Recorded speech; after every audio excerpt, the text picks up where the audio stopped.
So we are discussing unit 4, that is some measurement techniques. In last class, we talked about a four-probe method. In four-probe method, we learned two techniques. One was Van der Pau method, and the other was collinear method. So today we will be talking about Hall mobility measurement. So to talk about Hall mobility, we need to understand what is Hall effect and how it is important, how it is. जैसे हम लोगों ने अभी तक जो बात की है, so you have an idea about कि मोबिलिटी क्या होता है. मोबिलिटी मतलब जो चार्ज कैरियर्स होते हैं सेमीकंडक्टर के अंदर, वो दो तरह के चार्ज कैरियर्स होते हैं, इलेक्ट्रॉन्स एंड होल्स, और वो कैसे मूव करते हैं. कोई हम अगर उसको कोई फील्ड लगाएं तो किस तरह से मूव करते हैं, उसको हम लोग एक तरह से एक पैरामीटर से डिफाइन करते हैं, that is mobility. And now we want to know what is Hall mobility. तो हॉल मोबिलिटी समझने के लिए हमको हॉल इफेक्ट समझना पड़ेगा. हॉल इफेक्ट समझने के लिए हम लोग थोड़ा सा ये समझते हैं, कोई चार्ज कैरियर्स है, जैसे इलेक्ट्रॉन है या होल है. Electron is negatively charge, hole is positively charge. तो अगर चार्ज कैरियर को कहीं इलेक्ट्रिक फील्ड या मैग्नेटिक फील्ड में रखा जाता है, तो वो कैसे रिस्पॉन्स करता है, कैसे उस पर इलेक्ट्रिक फील्ड फोर्स लगाता है, कैसे उस पर मैग्नेटिक फील्ड फोर्स लगाता है, इसको हम लोग जब समझ लेंगे, then we will be able to understand Hall effect and जैसे अभी तुम सोचो एक पोटेंशियल डिफरेंस दे दें, एक पॉजिटिव चार्ज एक नेगेटिव चार्ज, कोई भी चार्ज है, वहां पर हम इलेक्ट्रिक फील्ड लगा दें तो इलेक्ट्रिक फील्ड क्या करेगा. जो अगर हम इलेक्ट्रिक फील्ड मतलब इलेक्ट्रिक पोटेंशियल लगाएंगे, एक दो प्लेट जैसे हो, एक तरफ नेगेटिव पोटेंशियल एक तरफ पॉजिटिव पोटेंशियल, इलेक्ट्रॉन अगर बीच में है तो electron will move towards positive potential. Positive charge जिधर होगा उधर की तरफ मूव करेगा, तो इलेक्ट्रिक फील्ड में, और होल दूसरी डायरेक्शन में मूव करेगा. तो कोई भी चार्ज पे इलेक्ट्रिक और मैग्नेटिक फील्ड से जो फोर्स लगता है, जो इफेक्ट होता है, जो फोर्स कैसे निकालते हैं, कितना लग रहा है, इसको बोलते हैं लॉरेंज फोर्स. तो this is an equation you see, F is equal to Q. Q is the charge of the particle, E is the electric field plus V into V cross P. So all these are vector quantity. Force is a vector quantity, electric field is a vector quantity, velocity is a vector quantity, and B is the magnetic field, that is also a vector quantity. Charge is a scalar quantity. ठीक है. तो कोई भी अगर charge Q है, उसको कहीं electric और मैग्नेटिक फील्ड में रख दिया जाए तो उस पर कितना फोर्स लगेगा, ये मिलता है हमको Lorentz force. So F is equal to QE.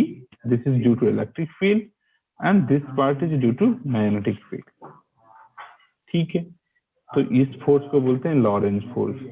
अब हॉल इफेक्ट क्या है? हॉल अभी समझ में आ गया, चार्ज कैरियर्स है, चार्ज कैरियर्स पे इलेक्ट्रिक और मैग्नेटिक फील्ड फोर्स लगता है, और मैग्नेटिक और इलेक्ट्रिक फील्ड की वजह से कितना फोर्स लगता है, ये हम लॉरेंज फोर्स से कैलकुलेट करते हैं. लॉरेंज फोर्स का फॉर्मूला ये है. ठीक है. अभी हम लोग ये सोचे कि एक सेमीकंडक्टर ले ले. एक सेमीकंडक्टर है मान लो, और उसमें हम एक डायरेक्शन में मैग्नेटिक फील्ड लगाएं. ये यहाँ पे दिखा रहा है, दिस इज डायरेक्शन ऑफ. एक तो हम करंट फ्लो कर रहे हैं इसमें, जैसे ये ऐसे करंट फ्लो कर रहे हैं, दिस इज आई. तो एक तरफ मैग्नेटिक फील्ड लगाएं, तो जो चार्ज कैरियर्स हैं वो मैग्नेटिक फील्ड की वजह से किधर मूव करेंगे. पॉजिटिव चार्ज अलग डायरेक्शन, जैसे भी देखो ये लॉरेंज फोर्स इक्वेशन है. इफ Q इज पॉजिटिव तो ये यहाँ पे इसका डायरेक्शन एक होगा, अगर Q नेगेटिव है तो उसका डायरेक्शन उसका अपोजिट होगा. तो ये स्पेसिमेन है. अगर इलेक्ट्रॉन है तो एक तरफ इलेक्ट्रॉन एक तरफ मतलब एक तरफ मूव करेगा एंड होल दूसरी तरफ मूव करेगा. तो उसकी वजह से क्या होता है, कोई भी हम सेमीकंडक्टर लेते हैं, उसके स्पेसिफिन को इलेक्ट्रिक फील्ड और मैग्नेटिक करंट फ्लो कराते हैं, और उसपे जैसे ये पोटेंशियल अप्लाई, पोटेंशियल ये डेवलप हो गया, एक करंट फ्लो करा रहे हैं. So these electrons are moving. जैसे हम मान लें ये करंट का डायरेक्शन इधर है, ऐसे मूव करता है, तो क्या होगा, इलेक्ट्रॉन का डायरेक्शन करंट के डायरेक्शन के उल्टा होता है, तो electron will move in this direction and whereas hole will move in this direction. अब उसके बाद हम मैग्नेटिक फील्ड लगाते हैं, परपेंडिकुलर मैग्नेटिक फील्ड, मतलब into the paper. This section is this representation for magnetic field. 10+2 में तुम लोग देखते होगे तो मैग्नेटिक फील्ड को हम लोग दो तरीके से दिखाते हैं, एक डॉट करके दिखाते हैं ऐसे करके, तो ये इनटू द पेपर ऐसे करके है।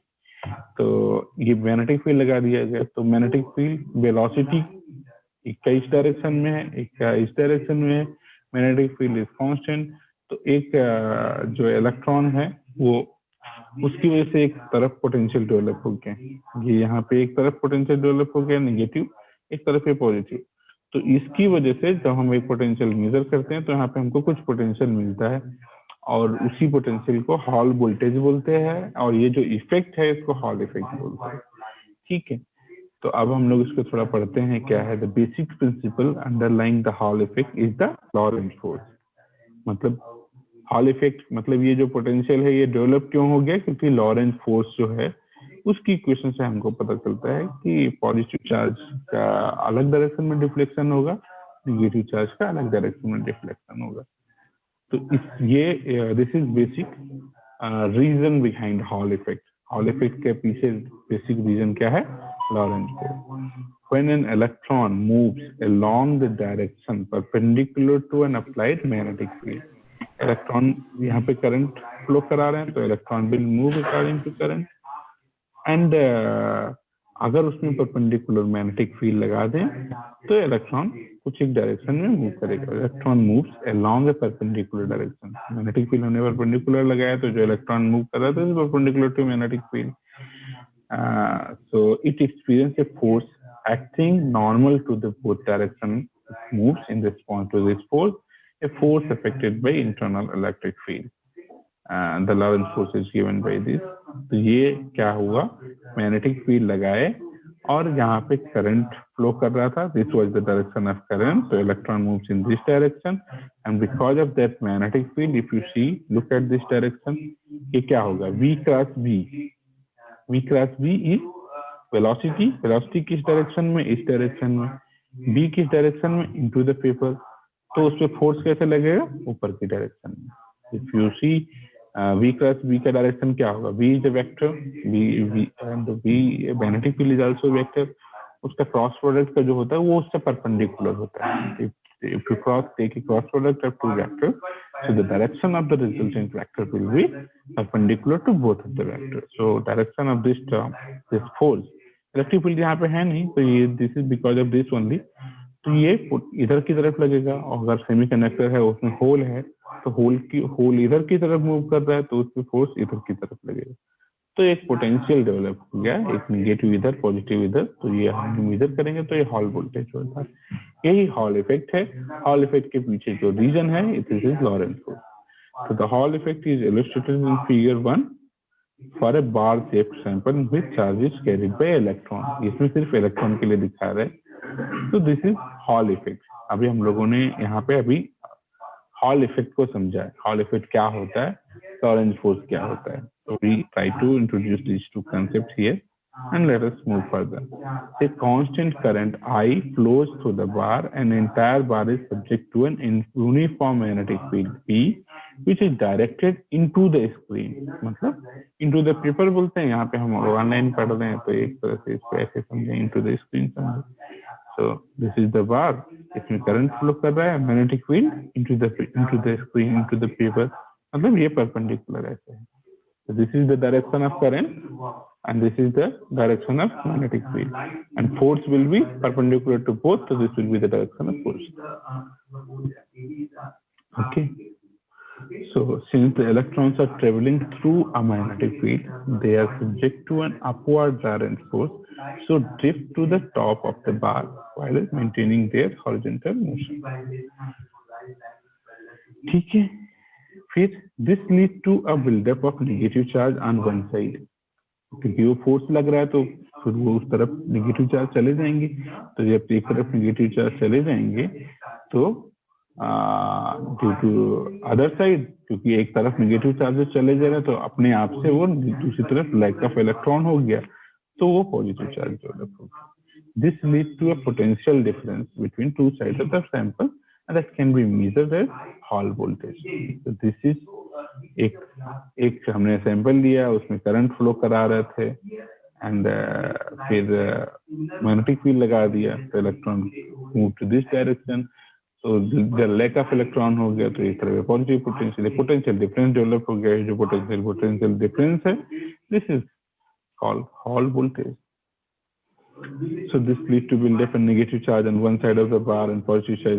तो ये हमने पढ़ लिया. The transverse voltage in the Hall, transverse voltage is the Hall voltage, and its magnitude is equal to IB upon Q and G, where I is the current, V is the magnetic field, D is the sample thickness, Q is the charge of electron. In some cases, it's convenient to use layers or seed density instead of bulk density.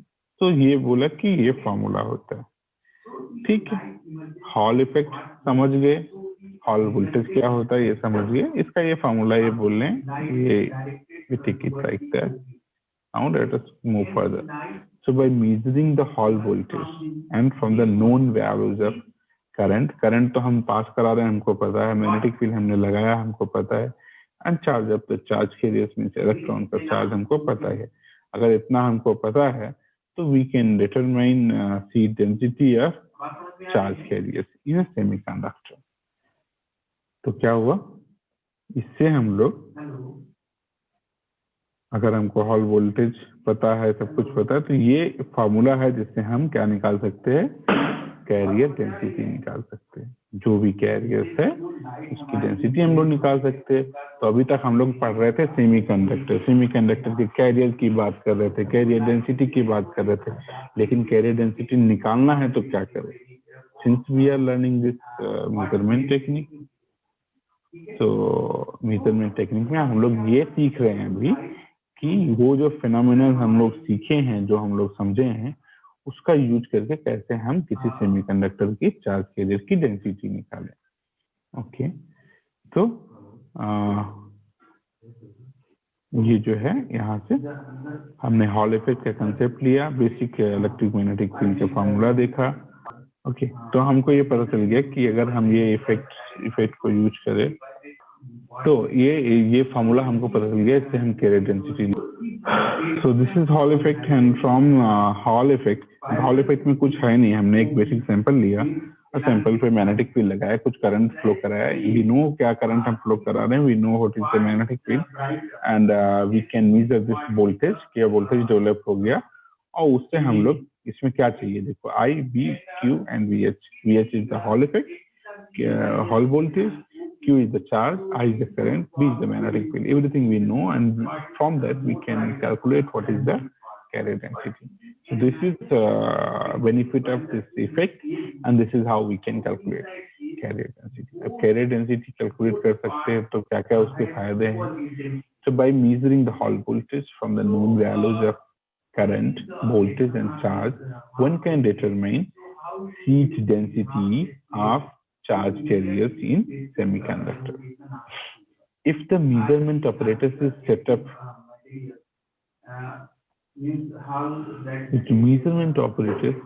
तो हम लोग ऐसे करके कह रहे तो हम लोग चार्ज कैरियर की डेंसिटी निकाल सकते हैं. If the measurement apparatus is set up as shown, the Hall voltage is negative for N-type semiconductor and positive for P-type semiconductor. तो ये देखें कि हम लोग जैसे हमने बोला कि हॉल वोल्टेज हम निकाल रहे हैं, तो अगर पी टाइप होगा और एन टाइप होगा, ये हम हॉल वोल्टेज से पता कर सकते हैं कि by measuring Hall voltage we can identify whether it is N type semiconductor or P type semiconductor. So these are the things. जैसे हमसे पहले कोई बोलता है कि ये सेमीकंडक्टर है, हमको ये पता है कि एन टाइप क्या होता है, पी टाइप क्या होता है, but we don't know how to measure this. Example मैं तुमको दे दूं, बोलूं कि ये बताओ पी टाइप है कि एन टाइप है, तो कैसे पता करें. हम ये पूछेंगे कि डोपिंग क्या डोपिंग हुआ है. But using this Hall effect we can determine P type and N type.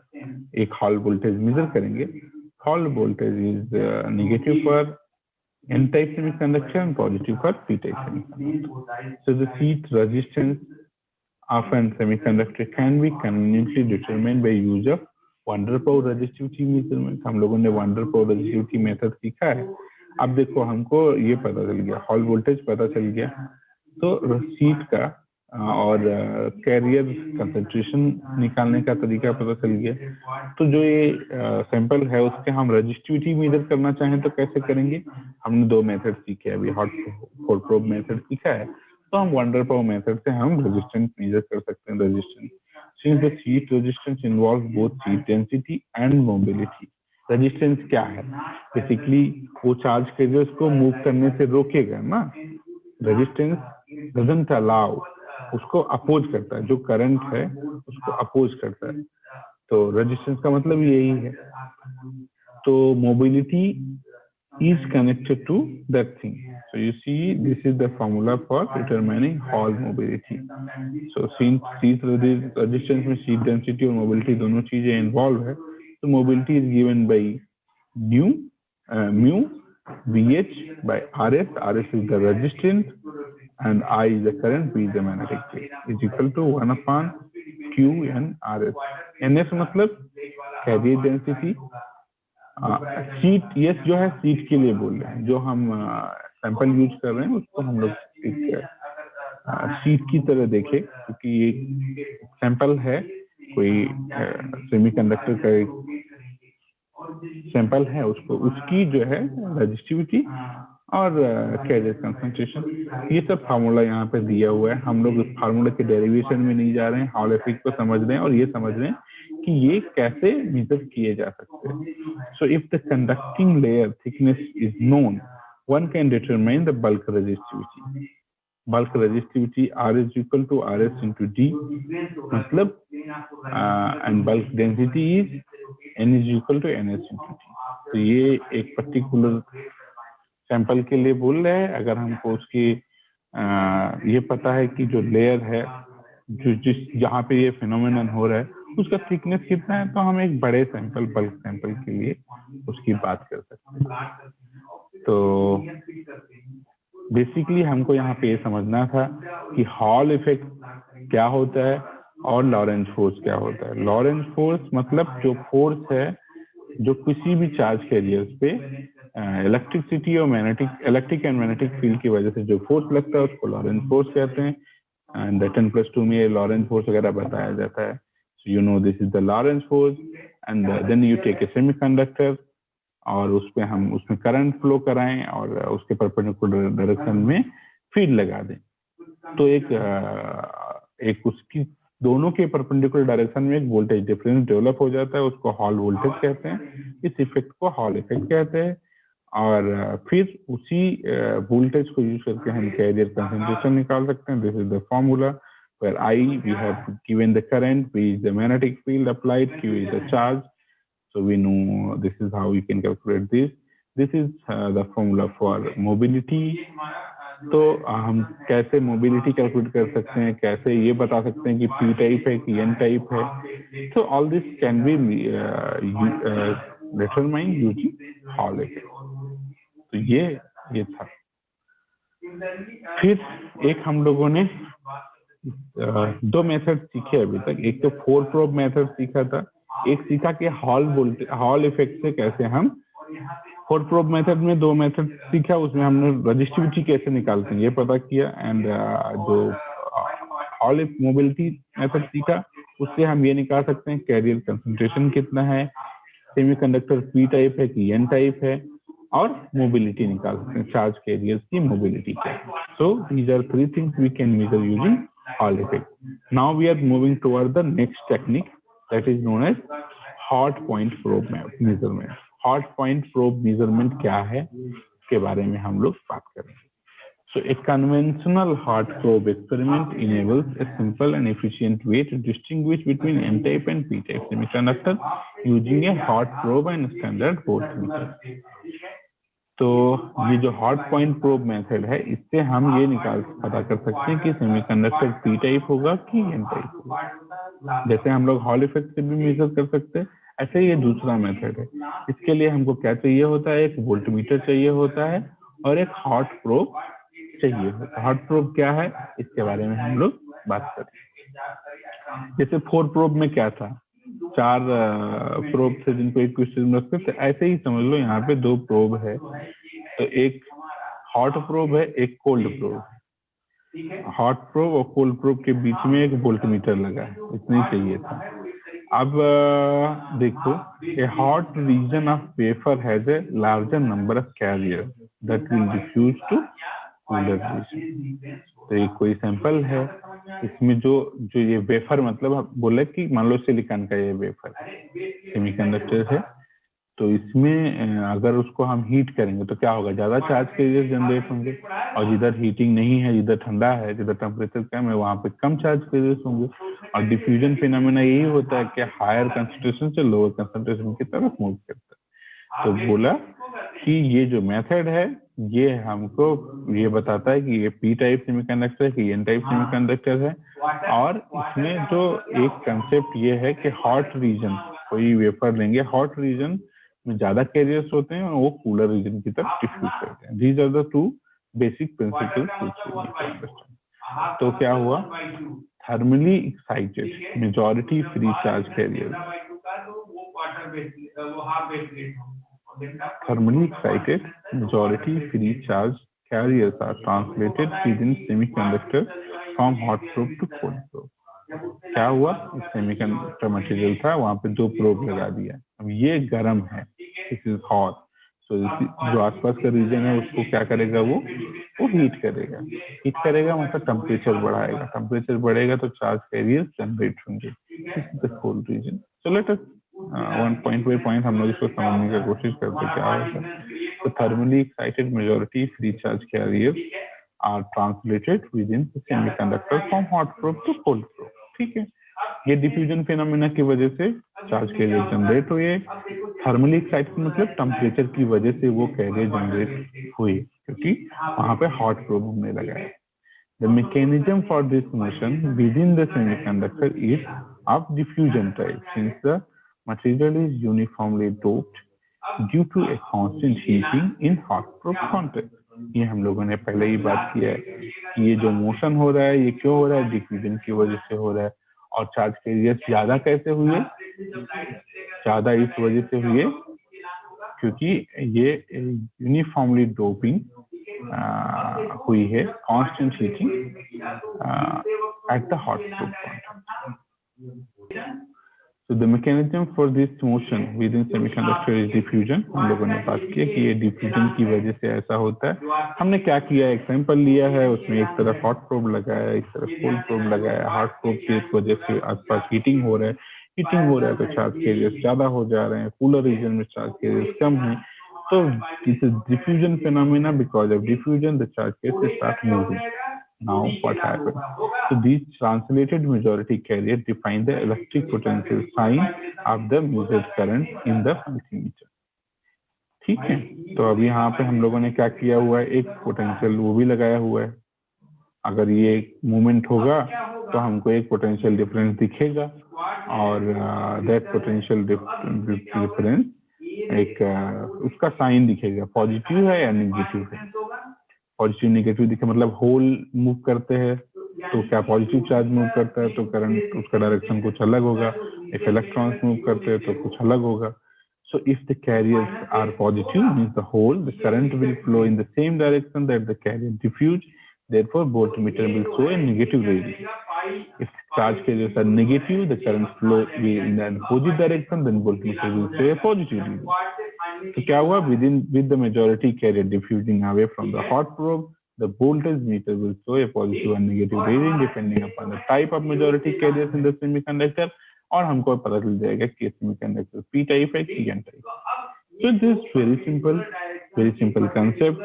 क्या यूज किया गया है कि एक डिफ्यूजन, तो जो मेजरमेंट टेक्निक्स है, जो मेजरमेंट मेथड है, ये हम लोग इसीलिए सीख रहे हैं कि हम ये समझ पाए कि कितना सिंपल कंसेप्ट बेसिक प्रिंसिपल पे बेस्ड होता है, और उससे हम लोग ये जान पाते हैं। वैसे अगर बोले कि हमने पढ़ा है कि पी टाइप कैसे बनता है, एक्सट्रिंसिक सेमीकंडक्टर क्या होता है, इंट्रिंसिक सेमीकंडक्टर क्या होता है, but when somebody gives you sample and says ये पॉजिटिव है कि नेगेटिव है, या पी टाइप है कि एन टाइप है, तो कैसे बताएंगे? So this is very simple, we take two probe, one is a hot probe, मतलब उसका टेम्परेचर उसका ज्यादा है, और एक कोल्ड प्रोब है, उसके बीच में हमने पोटेंशियल एक वोल्टमीटर लगा दिया, और वहां पे एक रीडिंग हमको दिखता है, उस रीडिंग में हम उसका साइन देख के कि पॉजिटिव है नेगेटिव हम ये बता सकते हैं कि ये पी टाइप सेमीकंडक्टर की N type semiconductor. And I hope you understand the concept कि क्या कंसेप्ट है इसके पीछे, कैसे ये मेथड काम करता है। हम लोग उसका बेसिक प्रिंसिपल समझ रहे कि जब हीटिंग होगा तो चार्ज कैरियर जनरेट होंगे, और जो मेजॉरिटी चार्ज कैरियर्स होंगे वो जब ज्यादा चार्ज कैरियर तो एक तरफ डिफ्यूजन होगा, यहाँ पे ज्यादा चार्ज कैरियर्स हैं, एक तरफ जहाँ कम चार्ज कैरियर्स हैं, तो ज्यादा हाईवी कंसंट्रेशन से लोअर कंसंट्रेशन की तरफ मूवमेंट होगा, उससे एक पोटेंशियल डिफरेंस या वो दिखेगा हमको। जब ये सर्किट कंप्लीट होगा तो that potential difference will tell about whether it is P type, whether it is N type. I hope everybody understand that कि कैसे बेसिक सिंपल मेथड से हम किस तरह की चीजें बनाते हैं। तो जो भी बड़े बड़े सोफिस्टिकेटेड इंस्ट्रूमेंट होते हैं, बड़े बड़े मेजरमेंट किए जाते हैं रिसर्च पर्पज में या कुछ पैरामीटर जानने के लिए, they are all based on that basic simple principle. इसमें दो चीजें यूज हो रही, एक तो थर्मल मतलब टेम्परेचर से चार्ज कैरियर जनरेट होते हैं, that concept, another is the diffusion, the concept of diffusion, and with that we are able to know about. Okay, so we have learned two techniques. One is Hall mobility measurement. Hall mobility measurement क्या होता है ये सीखा, और फिर उसके बाद हम लोगों ने हॉट प्रोब मेजरमेंट सीखा। these are very simple और बहुत सिंपल तरीके से, ज्यादा ना उसके डिटेल में जाके हम उसको ऐसे समझने का कोशिश करते हैं। Then this is another technique. This is known as capacitance voltage measurement. अब capacitance voltage measurement क्या है, ये क्या मेथड है और इसका क्या यूज है, हम लोग इससे क्या निकाल सकते हैं। कैपेसिटेंस तुमको पता है, कोई कैपेसिटर होता है उसका कुछ कैपेसिटेंस होता है, वोल्टेज ये कुछ ऐसा मेजरमेंट है जहाँ पे हम लोग ये सब चीजें निकालने वाले हैं। तो capacitance voltage measurement is the technique for characterising semiconductor material. ये मेथड से हम सेमीकंडक्टर मटेरियल और उसकी डिवाइसेस के कैरेक्टरिस्टिक्स पता करते हैं। Then the applied voltage is varied and the capacitance is measured and plotted as a function of voltage. तो हम उसमें कुछ वोल्टेज, कोई डिवाइस है उसमें हम वोल्टेज अप्लाई करते हैं, फिर उसका कैपेसिटेंस कैलकुलेट करते हैं। कोई कैपेसिटर का कैपेसिटेंस, ये तुमने इंटरेस्ट में पढ़ा है, कोई भी कैपेसिटर का कैपेसिटेंस होता है। अगर हम कैपेसिटेंस मेजरमेंट करने का कुछ मेथड बना लें और अलग अलग वोल्टेज पे कैपेसिटेंस मेजर करें, फिर एक ग्राफ बनाएं कि कैपेसिटेंस वोल्टेज के साथ कैसे चेंज हो रहा है। ठीक है, तो the technique uses a metal semiconductor junction. Metal semiconductor junction हम लोगों ने पढ़ा हुआ है। मेटल सेमीकंडक्टर जंक्शन का शॉर्टकी बिहेव है, मतलब ओमिक कांटेक्ट नहीं, शॉर्टकी कांटेक्ट जो डायोड की तरह बिहेव करता है। और ए पीएन जंक्शन, एक या तो पीएन जंक्शन या मेटल सेमीकंडक्टर जंक्शन यूज करेंगे इस टेक्निक में, इस टेक्निक के लिए। और to create a depletion region दोनों में बनता है। अगर पीएन जंक्शन है तो डिप्लीशन रीजन बनेगा, और पीएन और मेटल सेमीकंडक्टर जंक्शन अगर शॉर्टकी टाइप है तो वहां पे डिप्लीशन रीजन बनेगा। ओमिक होगा तो नहीं बनेगा। ओमिक मतलब यही चाहिए कि डिप्लीशन रीजन कम से कम हो। तो हमको शॉर्टकी टाइप या तो मेटल सेमीकंडक्टर जंक्शन चाहिए या तो पीएन जंक्शन चाहिए, उससे हम बनाएंगे depletion region. A region which is empty of conducting electron and holes but may contain ionized donor and electrically active defects are trapped. So we already know that all this part, जो ये third point में जो चीजें कह रहा है, ये सब चीजों के बारे में हमको पहले से पता है कि डिप्लीशन रीजन में क्या होता है और उसमें और ये किस किस सिचुएशन में बनता है, ये सब चीजें हमको पता है। तो depletion region with this ionized charge inside behave like a capacitor। अब ये कह रहे हैं कि डिप्लीशन रीजन में होता क्या है। तुम अगर देखो तो एक तरफ पॉजिटिव चार्ज होता है, एक तरफ नेगेटिव चार्ज होता है। वो पॉजिटिव नेगेटिव चार्ज किस लिए होता है?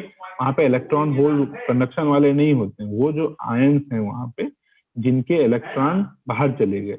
इलेक्ट्रॉन था वो चला गया एन टाइप रीजन से पी टाइप रीजन, तो क्या हुआ उसकी जगह पे जो उसका एटम था वो खाली बैठा हुआ है, उसका इलेक्ट्रॉन चला गया, तो क्या वो पॉजिटिव चार्ज बन गया।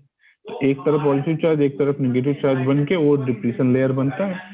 तो डिप्लीशन और कैपेसिटर अगर तुम याद करो क्या होता है, कैपेसिटर भी ऐसे ही होता है, दो प्लेट्स होती है, एक पॉजिटिवली चार्ज होती है एक नेगेटिवली चार्ज होती है। तो ये एक कैपेसिटर की तरह बिहेव करने लगती है। जो डिप्लीशन रीजन है it start behaving as a capacitor. तो जो कैपेसिटेंस वोल्टेज मेजरमेंट टेक्निक है इससे हम कोई भी सेमीकंडक्टर डिवाइस की कैरेक्टरिस्टिक्स पता करते हैं और इसमें हम वोल्टेज चेंज करते हैं, अप्लाइड वोल्टेज, और कैपेसिटेंस को मेजर करके उसका ग्राफ बनाते हैं।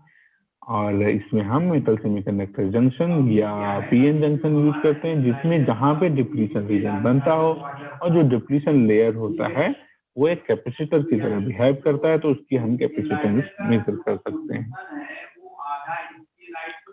The capacitance voltage measurement is accurate information about doping concentration of majority carriers as a function of distance from the junction। अगर ये मेजरमेंट करते हैं तो इससे हमको क्या पता चलता है? हमको ये पता चलता है कि जो मेजॉरिटी कैरियर्स है उनका डोपिंग कंसंट्रेशन क्या है, depending upon the distance of the junction, drift from the junction। So by varying the voltage applied on the junction, it is possible to vary the depletion width। Voltage हम change करते हैं तो depletion width कम ज्यादा होता है। Depletion voltage मतलब जो हम बायसिंग करते हैं, बायसिंग करके हम कुछ वोल्टेज लगाते हैं तो डिप्लीशन रीजन को हम कम ज्यादा कर सकते हैं और ये डिप्लीशन रीजन के बारे में काफी सारा इंफॉर्मेशन देते हैं। तो the dependence of the depletion width upon applied voltage provide information about on the semiconductors internal characteristic. वो सेमीकंडक्टर मटेरियल के बारे में काफी कुछ जानकारी देता है कि सच है डोपिंग कितना हुआ है, इलेक्ट्रिकली एक्टिव डिफेक्ट की डेंसिटी कितना है। तो मेजरमेंट में भी डन है टीसी आर यूजिंग। तो जैसे हम लोग बात कर रहे थे सीवी मेजरमेंट, जो सीवी मेजरमेंट है मतलब क्या करते हैं, कोई भी सेमीकंडक्टर डिवाइस है उसकी हम कई सारे प्रॉपर्टी उसके सेमीकंडक्टर का क्या क्या चीजें है ये सब निकाल सकते हैं। जैसे बोल रहे हैं कि CV measurement is accurate information about doping concentration of majority carriers, function of distance with the junction by varying voltage applied on the junction is possible to vary depletion width। The dependence of depletion width upon applied voltage provides information on the semiconductor's internal characteristics such as doping profile, electrically active defect density। The measurement इसको हम AC या small signal DC या small signal AC से ये कर सकते हैं। ये जो मेजरमेंट डिवाइस मेथड्स हैं, जो मेजरमेंट मेथड हम लोग सीख रहे हैं, इसका सिर्फ इतना ऑब्जेक्टिव है तुम लोग ये जान पाओ कि जो चीजें हम लोग थ्योरी में बातें कर रहे हैं ये लैब में मेजर भी की जा सकती हैं और कैसे वो बेसिक प्रिंसिपल से मेजर की जाती है। That is the only thing because we don't have this thing, we can do it in lab. लेकिन होपफुली ऐसा जब ऑफलाइन लैब या कुछ हो तो इस तरह की मेजरमेंट टेक्निक्स लैब में डिजाइन की जा सकती हैं। तो बाद में कभी शायद मौका होगा तो करेंगे, नहीं तो इस सेमेस्टर में तो हम लोग ऐसे ही जिसको ऐसे ही पढ़ना है कि मेजरमेंट मेथड कैसे होते हैं। तो अब नेक्स्ट मेथड है आईवी कैरेक्टरिस्टिक। इसको हम लोग आज अब नहीं करेंगे, आज इसके बारे में बात नहीं करते। So let us quickly revise what we have learn today. One is Hall mobility measurement. Hall mobility measurement से हम कोई कैरियर के बारे, कोई सेमीकंडक्टर के कैरियर की मोबिलिटी निकाल सकते हैं। कैरियर ये सेमीकंडक्टर पी टाइप है, एन टाइप है, ये निकाल सकते हैं और कैरियर कंसंट्रेशन निकाल सकते हैं। These are the three things which we can use Hall effect to. Hall effect का जो फिनोमेना है उसको यूज करके निकाल सकते हैं। हॉल इफेक्ट का फिनोमेना सिंपल फिनोमेना है। एक तो कोई भी चार्ज कैरियर है तो उस पे इलेक्ट्रिक फील्ड और मैग्नेटिक फील्ड का क्या फोर्स कैसे लगता है, ये लॉरेंट फोर्स से देता है। लॉरेंट फोर्स का फार्मूला हमको पता है। हम लोग क्या करते हैं, एक सेमीकंडक्टर लेते हैं, उसमें करंट फ्लो कराते हैं और उसके परपेंडिकुलर डायरेक्शन में एक मैग्नेटिक फील्ड लगा देते हैं। और उसके रिस्पॉन्स में होता क्या है कि दूसरे उसके जो दोनों के परपेंडिकुलर डायरेक्शन है वहां पे एक वोल्टेज डेवलप हो जाता है, उसको हॉल वोल्टेज कहते हैं।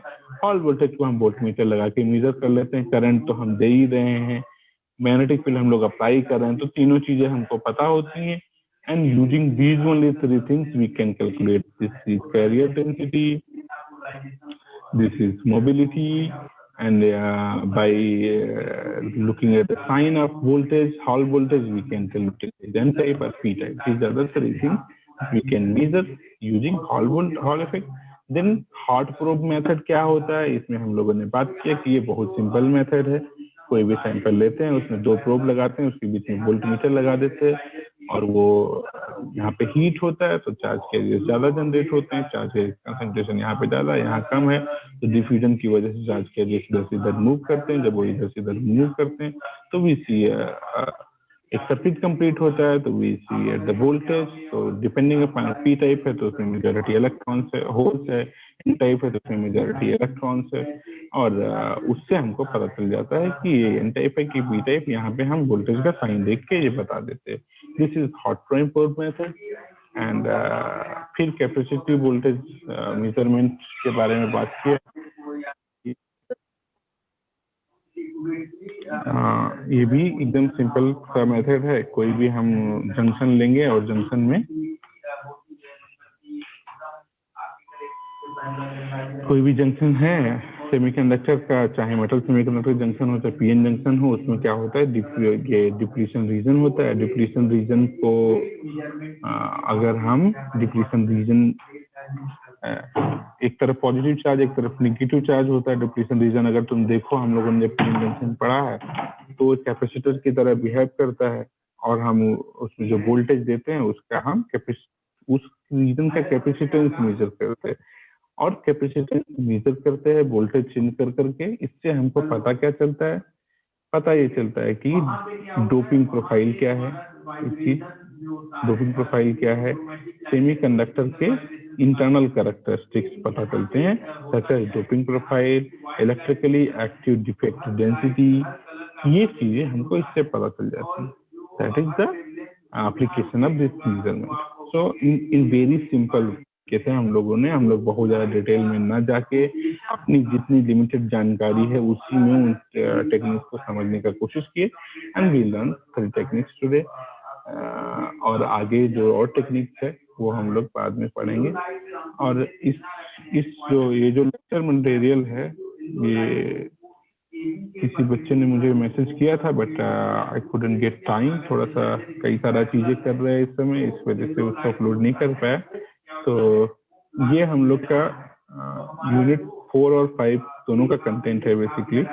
तो दिस चीज we have learn 4 probe resistivity, Hall mobility, hot probe method, capacitance voltage method. अभी हम लोग को ये 2 टेक्निक इसमें और सीखनी है, parameter extraction from IV characteristic, DLTH और बैंड गैप।